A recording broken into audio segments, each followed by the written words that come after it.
Hey, what's up, people? I got some more pictures I took. I believe this was 3 days ago. Well, hold on. 7/19. That should be accurate. Let me see. 7/19. Last Friday. Okay, so a little farther back than I thought. Anyway, this is a Panasonic Lumix camera. It's been retrofitted to only shoot in infrared. And anyway, this is a shot of the moon, which is somewhat out of focus. Um, but I just wanted to show what it looks like through the camera, and then if you apply Lightroom filters, what the difference is. So that's basically what I see. That's what's on the viewing plane in the camera. And if we paste filtration in there, it'll look anything like that. And from there, you can begin to adjust contrast in many different ways and so forth and so on. But I did this to get an idea of just what the sky background noise looks like on the images, so I can compare it to some of the other things I've been seeing just apparently above the sun now. Nothing quite as spectacular as the shot on my last video, but I did seem to get some results. So let me rifle through what I found on this latest outing with this particular camera. That little square is just a sun blocker I used. The sun's actually down below this tree line, but I've been getting this signature up here, which I can't quite figure out what that may be. Again, if I'm not only blocking the sun with this device, it is below the tree line, so that acts as a block as well. So let me rifle through these. Again, sun's down here, but I'm getting some kind of a return up here. And that's 1443, so it's a little earlier than I've been seeing results. And maybe if I look hard here, maybe bring up the contrast, or exposure I should say.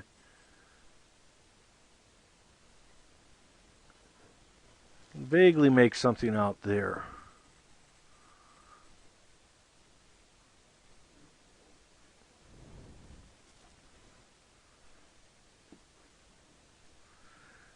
And again, that's what that's what I see in the camera after I take the shot. Let me keep moving along here. See what we have. And we got strong signature here. Can't make out much detail.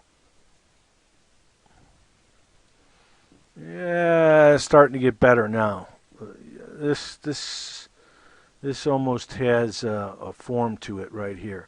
And again, that is not the sun. That is just sunlight reflection. This is a pretty high tree line right here. I'd say probably 50 or 60 feet. So sun's well down below that. This is just kind of the afterglow of the sun. The sun is not set yet. It's just being blocked by that large tree line. But I can definitely make something out here that looks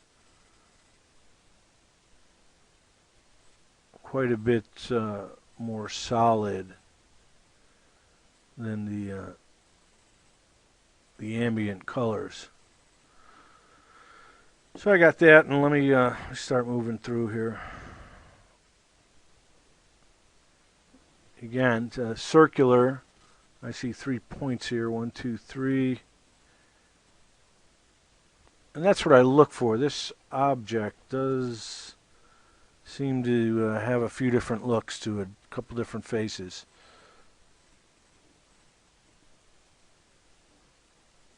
You see right here. Bring down the exposure, bring it up a little bit.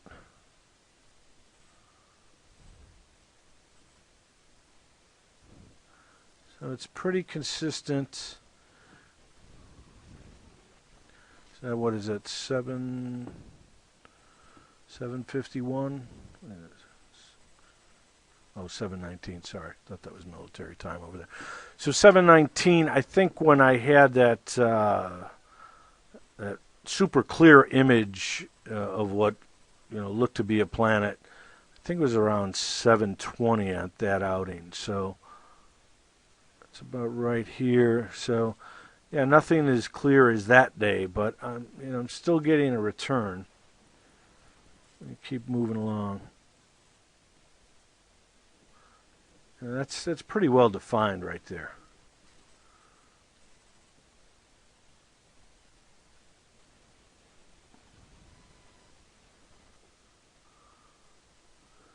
I see a few dimples in here. Hopefully this translates okay over YouTube as a MP4. Again, it's pretty. See it right here. That's a pretty well-defined object.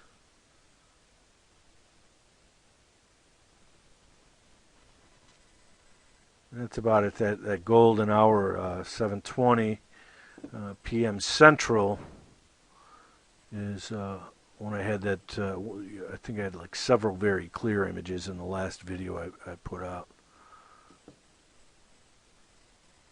The last newest video I put. Every now and then I'll post the one from April because that was a naked eye sighting and an after sunset sighting. So that so far in my collection is probably the best proof I can present, and I think that was back on April 13th. So, but yeah, that's pretty defined object there. I'm looking at. Play with the black a little bit, maybe a little more exposure.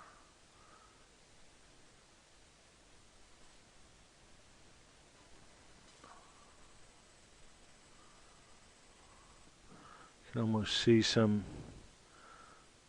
form down here, some darker areas. Let me keep moving here.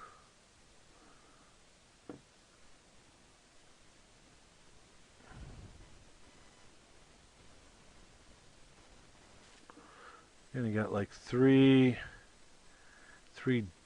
dimples about right there. You got a couple other dark ones there. Move the blacks in a little bit. I don't know if I can pick that up any better. I drop the black down, pull up the exposure. No.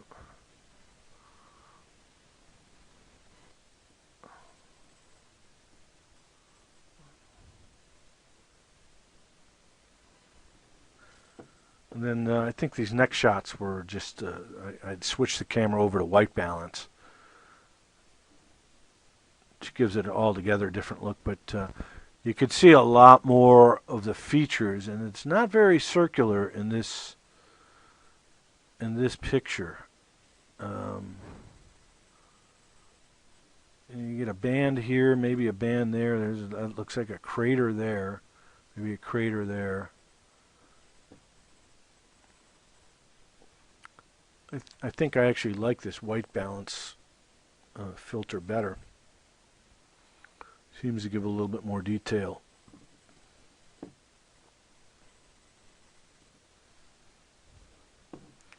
And here we are again. If you pay close attention, you could see a change. It changes from frame to frame. It doesn't give the same look. Same exact look from frame to frame. Here you can see a few more pock marks and dimples, kind of a banding up here. And then you got this effect outside of it.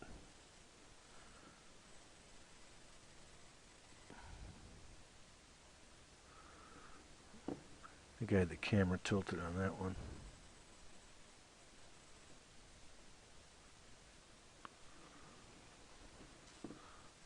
Not as clear. 721. I went to red filter. I don't know how well you guys can make it out, but you could see right in here. There's definitely a change in in the image.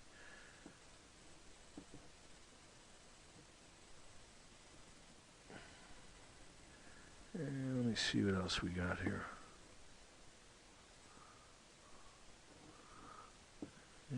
Kind of egg-shaped, maybe a band there and a band there.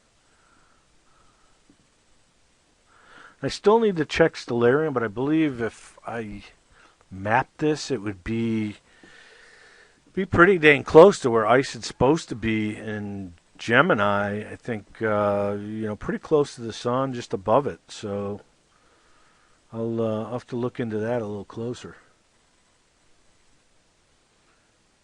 And from what I read, S1 Ison, there's some shady reporting going on there with NASA, I believe. Because I thought I ran across a YouTube video where the guy had actually indicated that S1 Ison was in fact discovered in 2011, and it wasn't until a year later when the media got a hold of it and started making it a big to-do. So, they knew about it a full year in advance, and that's from Jet Propulsion Lab's own website. So. I don't know what's going on with the reporting there, but that's NASA. What can you say? So let me see what else we got here. Here's again.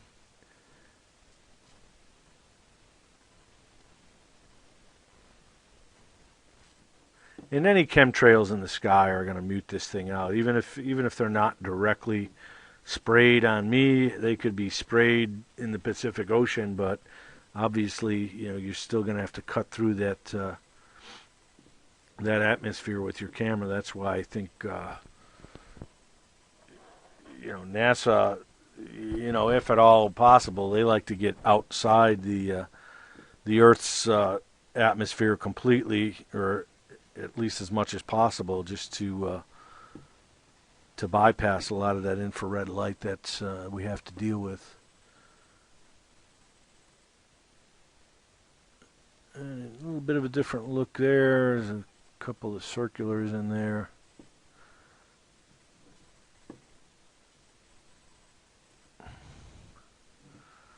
Again, completely different look, so I don't know if that's due to rotation or what's going on with that object. Again, it's a new camera, so I'll leave the door open for camera anomalies, but This image is it's pretty consistent from frame to frame. And here we are back to the white. I'll play with the exposure a little bit here.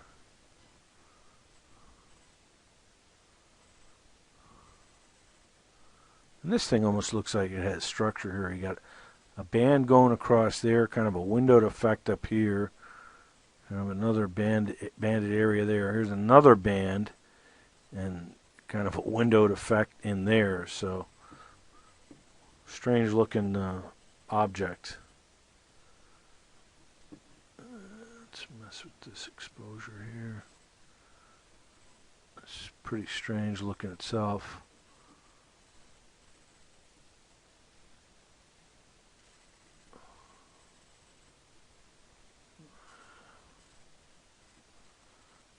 More bring back that exposure. I don't know if it comes through here, but it's like almost mouth, eye, nose, ears. I don't know. Overactive imagination. This thing's pretty strange looking, or whatever's out there.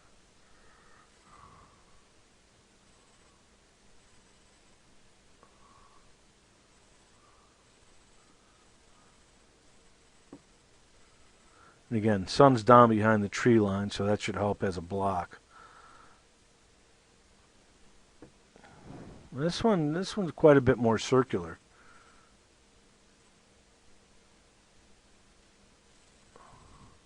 But yet again, a different look altogether. Got this larger circle here, one there. Kind of a vertical line here, and then a dark area over there.